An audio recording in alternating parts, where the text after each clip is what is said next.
തിരൂരങ്ങാടി മുനിസിപ്പാലിറ്റിയുടെ ഈ ഇലക്ഷന് ശേഷം ആര് ഭരിക്കും, അധികാരത്തിൽ ആര് വരും എന്നുള്ളതിനെ കുറിച്ചുള്ള ഒരു സർവേയാണ് നമ്മൾ ഇന്ന് നടത്തിക്കൊണ്ടിരിക്കുന്നത്. ഇതിൽ ഈ ഇലക്ഷൻ കഴിഞ്ഞാൽ ഭരണം ആരെ കയ്യിലെത്തുമെന്നാണ് നിങ്ങളുടെ അഭിപ്രായം? UDF വൻ ഭൂരിപക്ഷത്തിൽ വിജയിക്കും. അതെന്താ മാറ്റി ആരും അതിനെപ്പറ്റി അഭിപ്രായം? വെറുത്തുപോയി ജനങ്ങളെ. ഇനിയിപ്പോ എന്താ കാട്ടിനെച്ചിട്ടുള്ള അവസ്ഥയിൽ നിൽക്കണേ. അപ്പൊ UDF വരുള്ളൂ എന്നാണ് ഉറപ്പ്? ഫുൾ സീറ്റ് UDF ജയിക്കും. ഓക്കെ, ഒരു മാറ്റമില്ലേ. ഓക്കെ, നമ്പർ 1 നമുക്ക് കാണാം. ഓക്കെ, അതെന്താ നിങ്ങൾക്ക് അത്ര ഉറപ്പ്? അതത്ര ഉറപ്പാണ്. അങ്ങനത്തെ കണക്കൂട്ടന്മാരാണ്, കള്ളന്മാരുണ്ടോ, സ്വർണം കെട്ട LDF ഒന്നുകൂടെ ഉണ്ടോ? ഈ ഭരണം ഇപ്പൊ എന്തായാലും UDFന്റെ അടുത്ത് തന്നെ ഉണ്ടാവുള്ളൂ. അങ്ങനെ തന്നെ, മാറ്റമൊന്നും ഉണ്ടാവില്ല. ഒരു മാറ്റം ഉണ്ടാവില്ല. ഈ 5 കൊല്ലം കൂടുമ്പോ ആരുടെ വരില്ലേ, ഓരോരു തന്നെ വരും. വേറെന്താ അപ്പൊ അങ്ങനെയാണെന്നുണ്ടെങ്കിൽ പിന്നെ ഒരു ഇലക്ഷന്റെ ആവശ്യമുണ്ടോ? ജനങ്ങൾക്ക് ഇപ്പോഴും ഇതില്ലല്ലോ. അപ്പൊ ആര് ഇലക്ഷൻ വരുമ്പോ എന്താ പറയാ, കാരണം ആരും വരാനാണ് സാധ്യത. അങ്ങോട്ടും നിൽക്കും ഇങ്ങോട്ടും നിൽക്കും. അല്ല, എങ്ങോട്ട് നിൽക്കും, പക്ഷെ എങ്ങോട്ട് നിൽക്കാനാണ് കൂടുതൽ സാധ്യത. പറയാൻ കഴിയില്ല. നിങ്ങൾക്ക് പറയാൻ പറ്റുമോ? നിങ്ങൾക്ക് പറയാൻ പറ്റുമോ? നമുക്ക് ഉറപ്പില്ല. നിങ്ങൾക്ക് ഉറപ്പില്ല ആരാ വരണ്ടെന്നുള്ളത് അല്ലേ?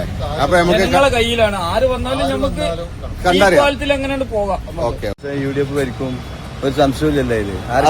എന്തായാലും സംശയമില്ലാത്ത നിങ്ങൾക്ക് സംശയമില്ല. കാരണം വെച്ചാൽ ആദ്യം പുരോഗമനല്ലേ ഇങ്ങനത്തെ ബേജാറ്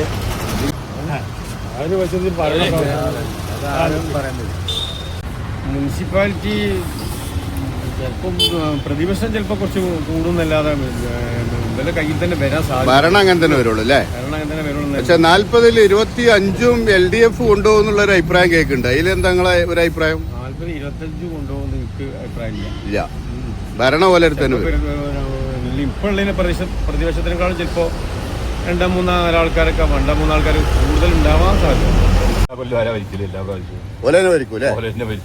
മുനിസിപ്പാലിറ്റി ആരെ പൊയ്യിലെന്ന് പറഞ്ഞാൽ ഇപ്പൊ ലീഗിന്റെ കുത്തകയാണ് ഇവിടെ. അപ്പൊ അതിലൊരു മാറ്റം പ്രതീക്ഷിക്കുന്നുണ്ട്. മാറ്റം നമുക്ക് പ്രതീക്ഷയില്ല, പക്ഷെ ഒരു മാറ്റം നമുക്ക് വേണം.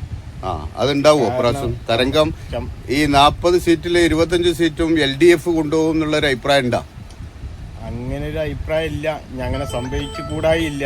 കാരണം ഇപ്പൊ ഇതുവരെ നമുക്ക് അങ്ങാടിന്ന് ഒരാൾക്ക് മൂത്രയിക്കാൻ മുട്ടിയിട്ടുണ്ടെന്നുണ്ടെങ്കിൽ പമ്പേഴ്സിടേണ്ട ഗതികേടാണ്. അല്ല, അപ്പൊ പുതിയ ബസ് സ്റ്റാൻഡിൽ ബാത്റൂം ഇല്ലേ? എങ്ങനെ പുതിയ ബസ് സ്റ്റാൻഡിൽ ബാത്റൂം?